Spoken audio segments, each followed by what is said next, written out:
큰 폭풍이 주는 교훈. 우리 인생에게는 수많은 이번만이 아니라 흑사병, 또 스페인 독감, 홍콩 독감, 많은 희생들이 또 큰 폭풍들이 지나갔습니다.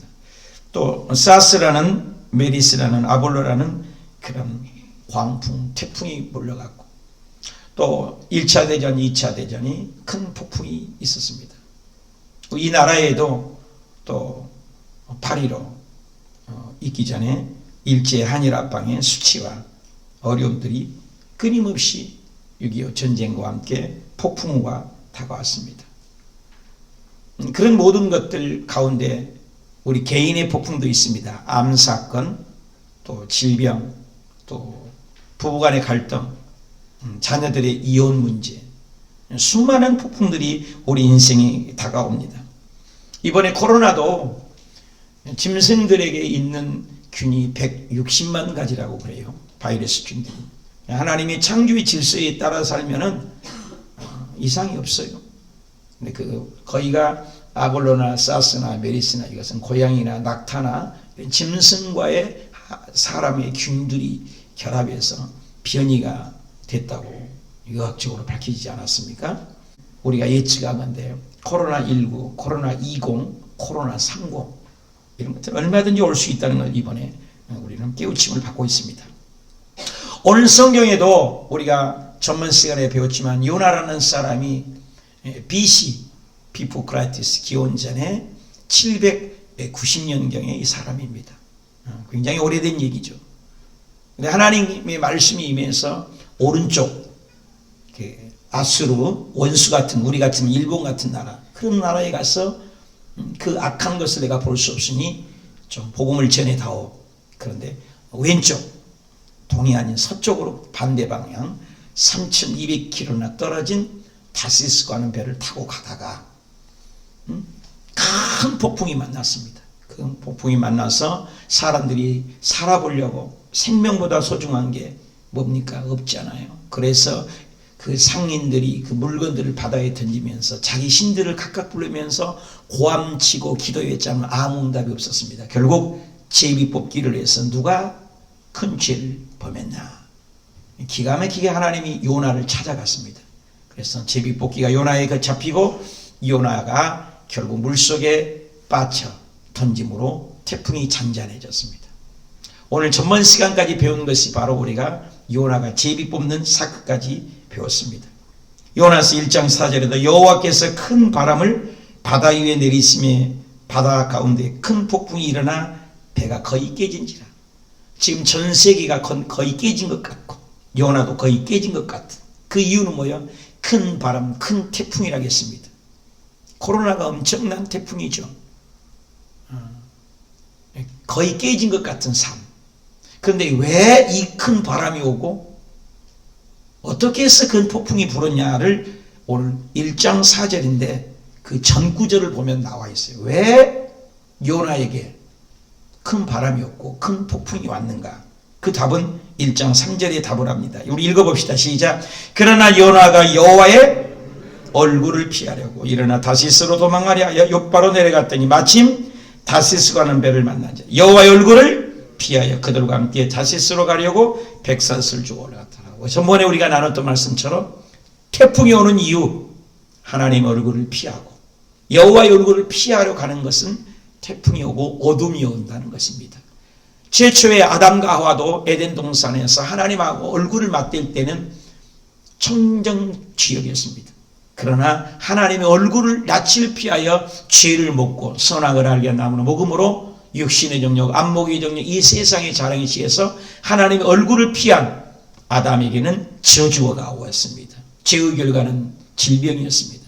죄의 결과는 죽음이라는 것이 인생에게 온 것입니다. 마찬가지로 지금 요나에게도 동일하게 하나님의 얼굴을 피해서 바닷 가운데 일어편지 그 엄청난 큰 배가 낙엽처럼 휘청거리고 있다는 것입니다. 그래서 많은 사람들이 자기 신들을 불러봐도 대답이 없는데 뱀이창에서 요나는 콜콜 잠을 잡니다. 그래서 선장이 가서 당신 누구요? 난 하나님을 믿습니다. 그럼 당신 믿는 하나님께 기도하십시오. 그래 놓고 제비를 뽑는데 요나가 뽑힌 것입니다. 그래서 요나가 바다에 던지게 되는 것입니다. 1장 11절에 보면 요나가 바다가 점점 흉흉한지라 무리가 그에게 이르되 우리가 너를 어떻게 하야? 제비 뽑는 전문 시간까지 나왔는데 그 제비 뽑는 요나에게 하는 얘기가 어떻게 하야? 한번 따라합시다. 어떻게 하여야? 어떻게 하여야? How? 어떻게 하여야 바다가 우리를 위하여 잠잠하겠느냐? 제비 뽑힌 요나에게 묻는 것입니다. 오늘 우리의 삶 속에서도 어떻게 해야 이 코로나가 넘어갈까? 어떻게 해야 우리 가정이 일어날까? 어떻게 해야 우리의 사업장이 회복될까요? 어떻게 해야 우리의 삶이 달라질까요? 우리는 이런 질문을 할 수 있습니다.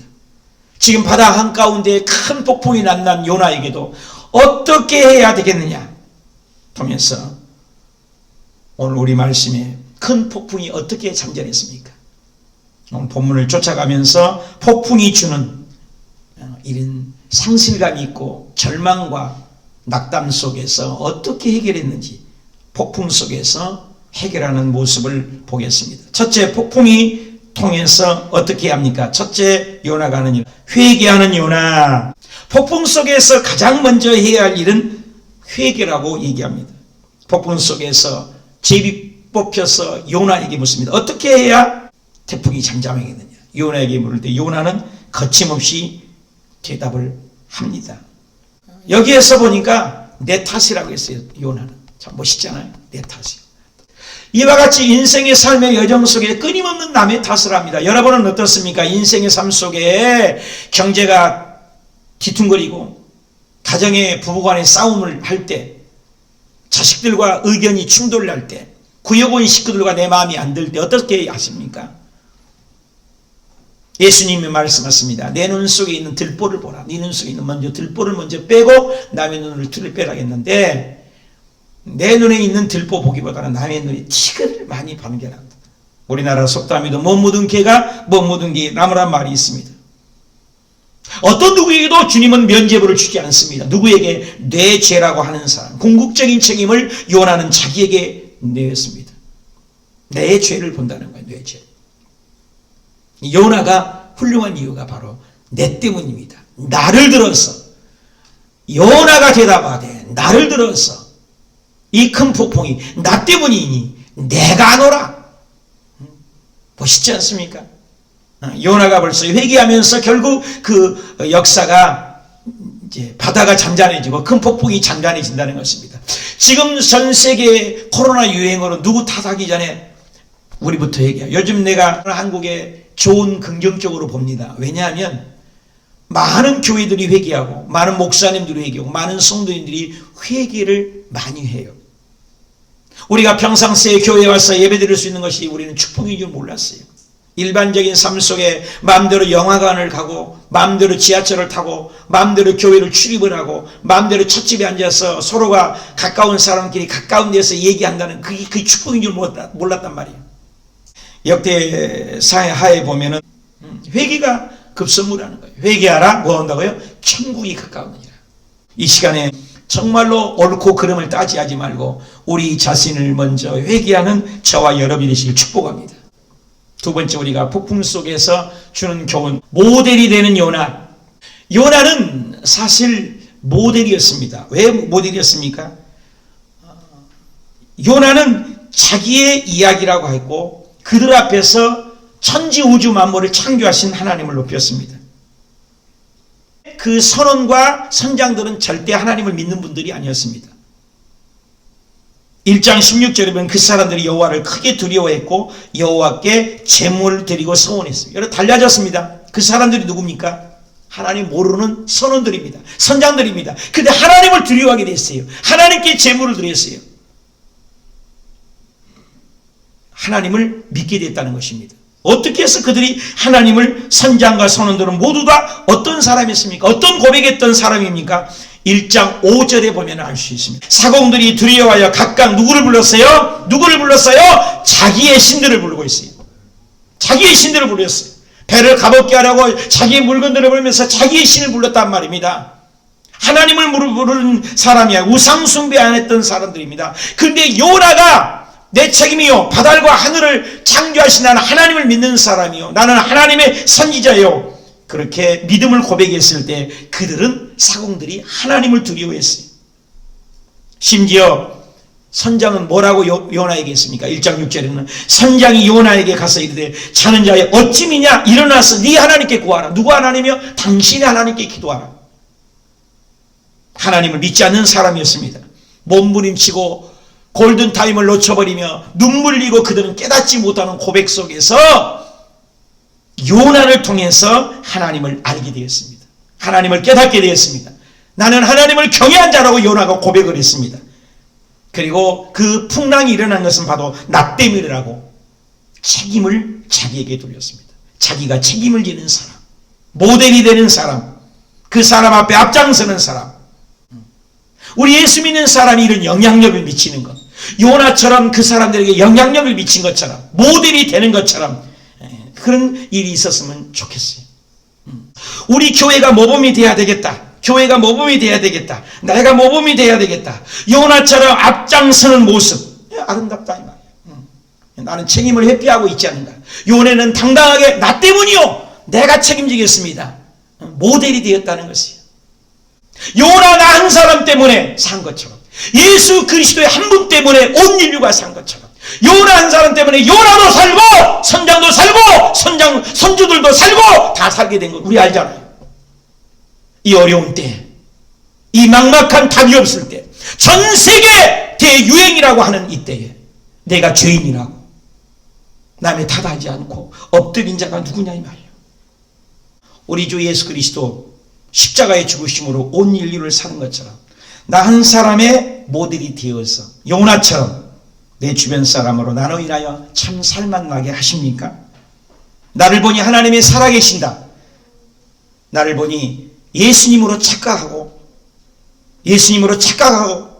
얘기한 사람은 몇 명이나 됩니까? 우리는 폭풍 속에서 세 번째를 깨닫기를 원합니다.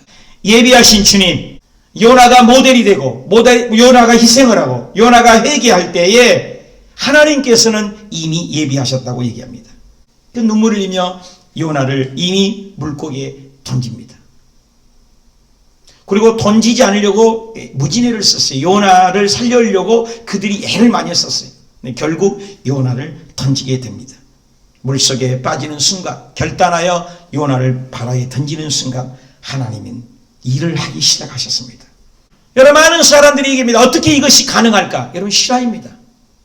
성경은 1.1핵도 변질이 없습니다. 사실입니다. 그런 기적을 믿나요? 믿습니다. 저는. 나는 어떤 기적 믿냐? 물고기가 요나의 뱃속에서 3일 동안 살았던 것도 믿고, 만약에 성경이 요나가 고래를 삼켰다고 해도 나는 그 말이 성경에 있다면 믿을 것입니다. 오화가 아닙니다. 설화가 아닙니다. 꾸며낸 얘기가 아닙니다. 실제 표적입니다.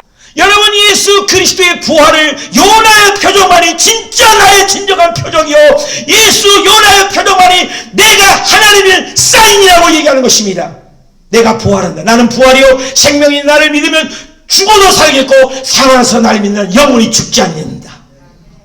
겨울에 앙상한 가지나무에 여러분 싹이 나고 움퉁이 난 것이 자연이라고요. 부활을 얘기하는 것입니다. 부활이 있다는 거예요. 계란이 여러분 병아리가 나온 거 부활을 보라는 거예요. 애벌레 누에가 뻑뻑뻑 기는데 나비가 내려 날아가는 거 부활이 있음을 우리에게 자연으로 메시지를 주는 것입니다. 요나의 표적. 여러분 어떻게 보십니까? 저와 여러분이 예수 믿으면 우리도 영원히 부활될 줄 믿습니다. 그러므로 저와 여러분이 예수님 잘 믿고 정말로 이 마지막 때 우리도 대유행인 이 가운데 정말로 예수님을 잘 믿는 모델이 되는 저와 여러분이 되시길 바랍니다.